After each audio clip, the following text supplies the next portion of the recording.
Alrighty, so I wanted to do a video. I wanted to do it right when the market opened. Not the market opened. What I meant to say was right when the week closed for Bitcoin. So we got the start of the new week, and we will also have the ending of the month on, what, 2 days? What's today's date? Today's the 30th, but it's the start of the new week because Bitcoin is UTC time. So we have one more day, and then we will have the new month. So we can look at, see what's the month closing out as. So the month hasn't turned into a red candle, a red one yet. The month would have to close below 33,137. So we're not far from that.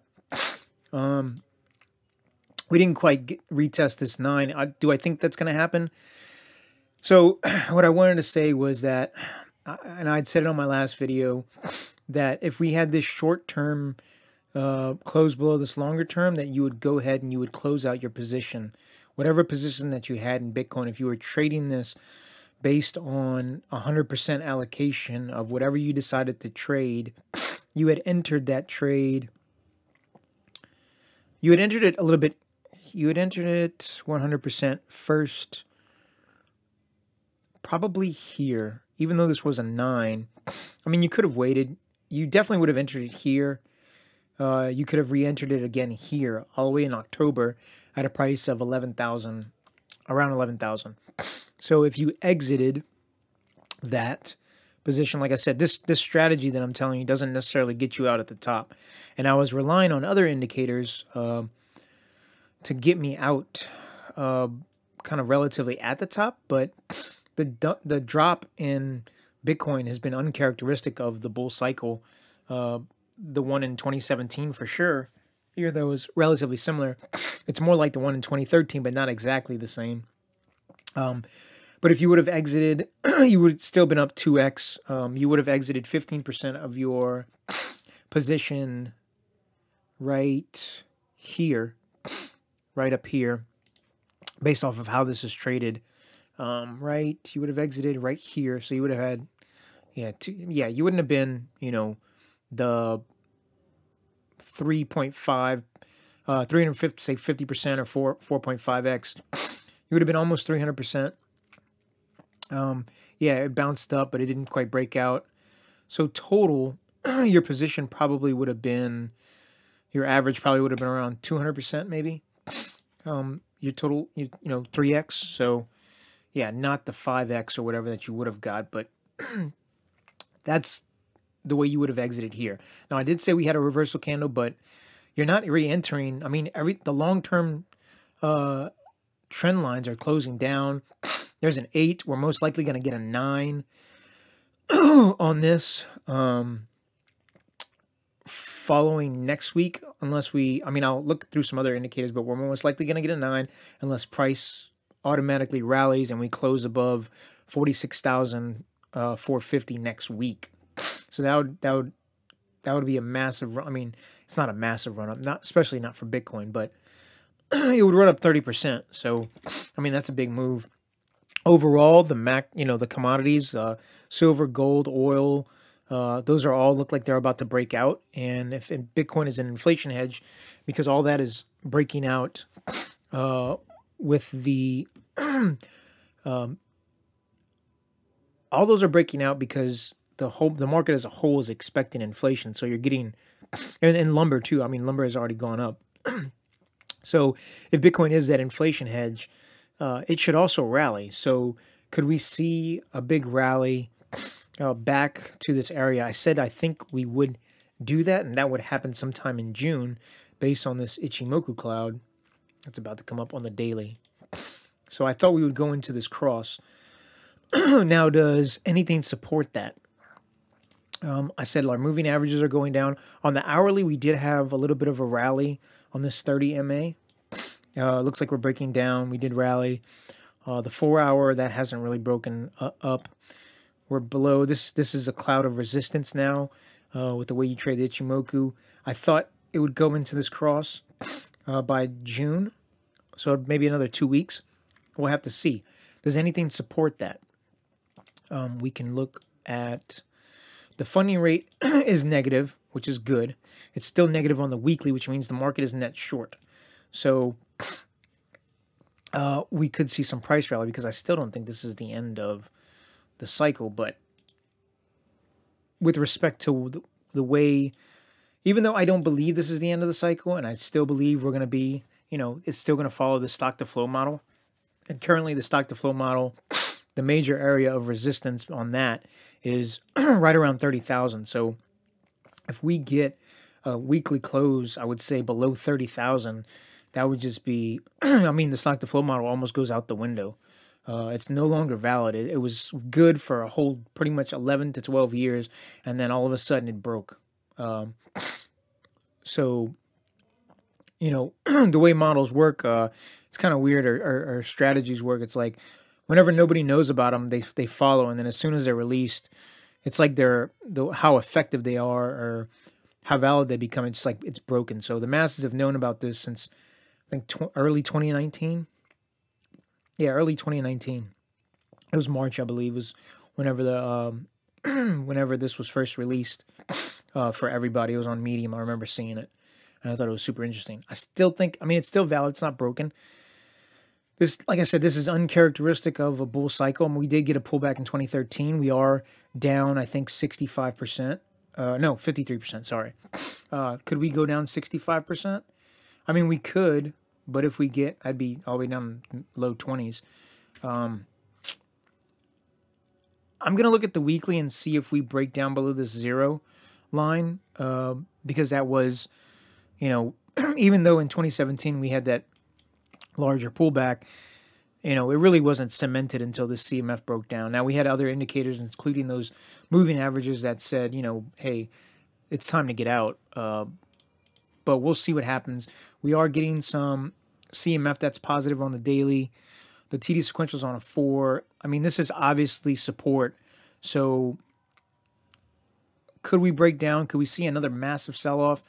I'm telling you, the moving averages say you should be out. You wouldn't be back in until you into your positions until these moving averages start to trend back up. And that could take a little while. That could take, like I said, at one point, 3 to 4 months.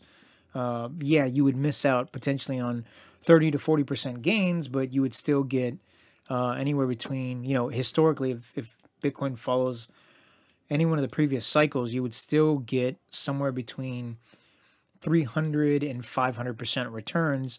So even if we go back to close to the previous all-time high, just say I'll take 58,000 as a gauge, 300%. Okay, maybe it's a little bit higher. It's like 200,000, something like that. Is that possible by the end of the year and then possibly the beginning of next year? It definitely is. You can look at, stock to flow saying we're going to get 100. If you look at stock to flow across asset model, that's in the 200 range. I know right now the Mayer multiple bands are still trending up. Those are in the upper 100 ranges. So in 3 or 4 months, could this be still trending up? It could be. You can look at Willy Woo's model, the top model, which has caught it 3 times out of 3. That's at 147. It's still trending up. What's a little bit concerning is that it looks like the realized price is starting to flatten and then maybe turn down, and NVT is also starting to decrease. This ran sideways into the bear market, and then we eventually recovered from it. It's pretty much always gone up or sideways. It's never really trended down for an extended amount of time. And NVT is stating that we're, Bitcoin's on sale. Here it pretty much caught the bottom. Here went below it. Your CVDD, which caught the bottom very well. Here, they didn't catch it here because that was just a mid-cycle pullback. But here and almost here, the March COVID sell-off, this is saying that Bitcoin technically could go all the way back down to 10,000, but that's right now. This is still going to trend up over the next couple of months. And if Bitcoin is entering a bear cycle, an extended bear cycle like it did before for basically 2.5 years, that's going to be much higher. So, like I said, this is uncharacteristic. So much run up. We're going to see weeks, even if we are entering a bear cycle, we're still going to see some weeks where we trend up, anywhere between 10 to 25%. I still suspect we are going to get a retest of this breakdown. Like I said, there are some indicators that are, the weekly CMF is not showing that, but the daily is a little bit, it's more promising. And then the 4-hour is also more promising, even though as price starts to trend down, you're getting more buyers. There's on-chain analysis that's showing that more long-term holders are actually buying up all this Bitcoin. The Bitcoin that's being sold is Bitcoin that's that's been purchased and held for less than a year. And what's actually in long-term holders that have been in basically from, I think, the last 2.5 years or 3 years. I forget that metric. Willy Woo usually shares that metric, and I haven't looked at it lately. But what the long-term HODL is, let's see. There's long-term HODL waves. Maybe I'll show that in the next video. But what I really wanted to talk about was, hey, you'd be out of your position. There is some promising. The on-balance volume is pretty much sideways.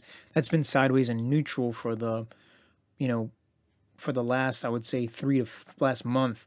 It looks like it found some support here, so that's pretty good. We can look at the RSI real quick. That's kind of flattened out right here. We're in the mid 40s. We could see a bounce here. RSI is trending up as price is pretty much sideways. It's been sideways since, I would say, the 19th about. We did have a little bit of a rally, but it's been sideways for the most part. Like I said, look, the majority of our indicators are showing that they're kind of a little bit more bullish, but that's just really short-term bullish. Long-term, it's more bearish. But we're not going to know that if we're fully back out of this until these long-term moving averages start to flatten out and trend back up. I think there's going to be at least 3 to 4 months of some good time to just basically buy this area, and we could consolidate between this larger area of lower 30s and up 60, which is a big range because that's like 100% return. So you're like plus or minus, if the mean is like 45, you're plus or minus like 50%, which is large, but that's this market. So you have to be prepared to trade the market that you're in. And this is the market. This is the way Bitcoin acts. And a lot of people are talking about alts and all that stuff. Bitcoin is the market. The alts move with Bitcoin. So I don't know what more to say other than that. If Bitcoin continues to go down, the alts will continue to go down. You're not going to get, you might get these larger jumps. Cardano's up more than Bitcoin, but as a whole, if Bitcoin trends down, the market will trend down because Bitcoin is the market. You want Bitcoin, and I would like to actually see this Bitcoin dominance start to trend back up, and it is.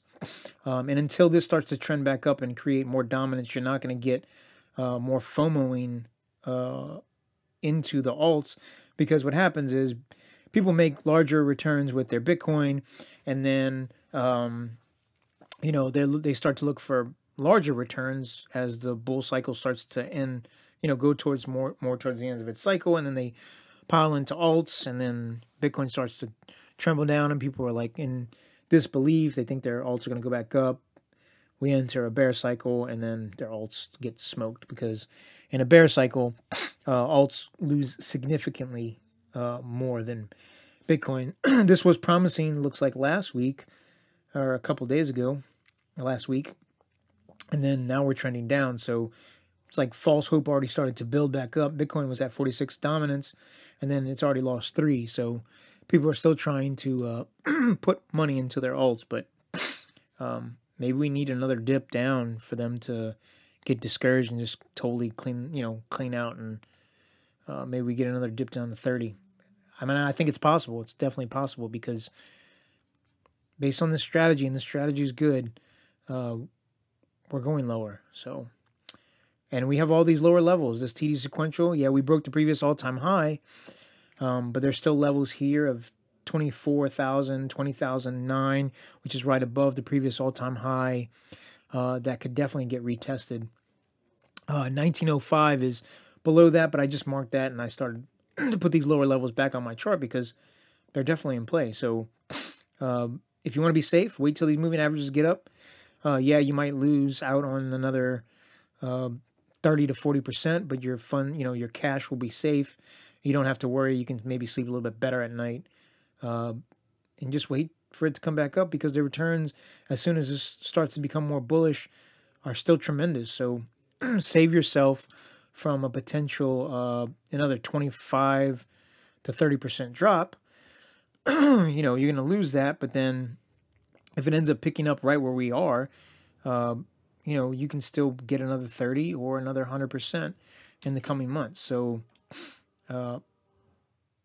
not financial advice. My recommendation would be to, if you want to be safe and you're conservative, you're not an aggressive person, you don't like to take risk, it's probably best for you to get out of your position.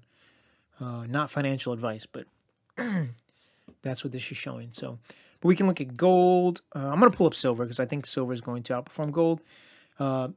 Again, it's been hitting at this upper level. It hasn't broken out. I think we'll see a breakout this week. Within the next 3 weeks, we'll get the 9. Maybe we'll get a pullback and a retest. I know the daily.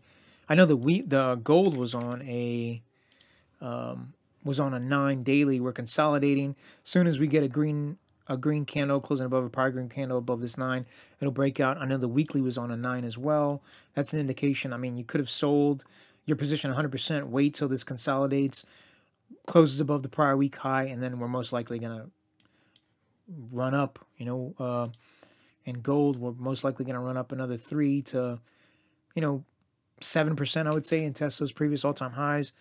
Silver, we'll see a much more aggressive run up. I think we'll probably, we finally broke this channel. I think we'll see it go up to $32, which would, from here, would be a 15% return on that. We can look at the gold to silver ratio, and that is showing that it's still consolidating. We did get a close below here. These moving averages are going pretty much sideways, but I think whenever this breaks out, silver outperforms gold. This will start to trend down. And then, like I said, silver will outperform gold. We can look at the dollar real quick. I want to see what that's doing. Or is that not trading yet? Oh, that's not trading yet because it's Memorial Day. Oh, no, that's trading now. Yeah, it's trading. So it looks like it's down. It's showing some weakness. That's good for commodities. Dollar weakness. We can look at lumber because I know lumber did pull back. I'm running through these real quick. Is lumber trading right now? Doesn't look like it's open. No, it's not. But it did pull back. Could this be the end of the lumber bull? Could be. It had a large down week last week of 9%. We'll see how that goes. These trend lines are starting to trend down. What is the daily on? Daily was extended, hit an 8. That, like I said, could be the bottom. Here's a secondary top, and it looks like we're going lower. So lumber prices look like they're going down. I know oil was almost about to break out or showing to break out. Still sitting at this trend line. I don't think we'll break it. Oh, man, this was on the monthly. So it looks like it's broken it on the monthly, which is, this is a big deal because this trend line has held since July 2008. And if you're drawing this as, I'm not going to say this is an ascending triangle. I'm going to call this a cup and handle. So if you're drawing this as a cup and handle, your initial target for oil is, I'm going to say it's more about here. It's going to be somewhere around $100, which is insane. We could, in this, like I said, whenever I done previous videos on oil, and I was like, okay, I don't think oil will ever be $100 again. But I also, whenever I was looking at that, this was like in 2016, 2017. When I'd make those statements, I'd be like, I don't know what's going to break this trend line, because this trend line is, maybe it was more to like 2018. It was over here. This trend line's so significant. And maybe all the money printing that happened over the last year could cause this to go up. So you can see massive inflation, much higher than what they are predicting or trying to say it's going to be, no more than maybe 2 or 3%. It could be like 5 to 7%. You could see gold go through the roof, silver go through the roof, oil go through the roof. Basically, all your commodities, corn, all that stuff go through the roof because of high inflation. The interest rates are being kept down by the Fed. They're doing massive amounts of buying bonds, treasury bonds. So they're keeping interest rates artificially low. Interest rates usually follow whatever inflation is. That's what they pay.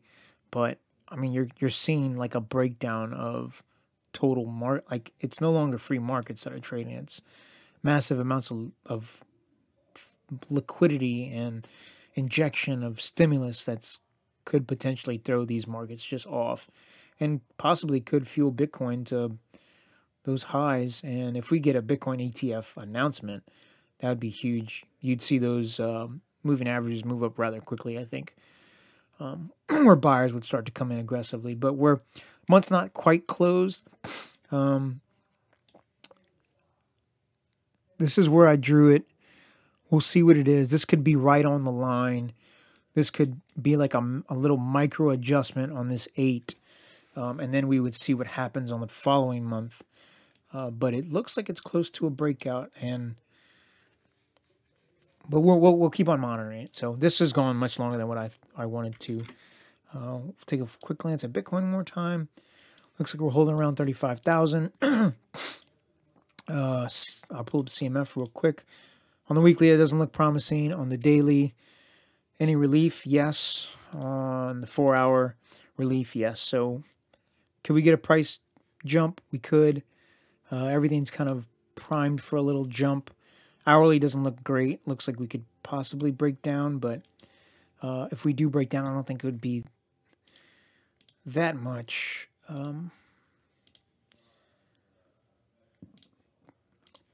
I mean, I'm saying not that much. Maybe we get like a 10% drop at the most. Then we'll have to monitor to see where these moving averages, where these indicators are. But for a whole, still think we're going sideways. If we do break down, I think we'll still find support around the $30,000 area. So we'll see. All right. Thanks for watching.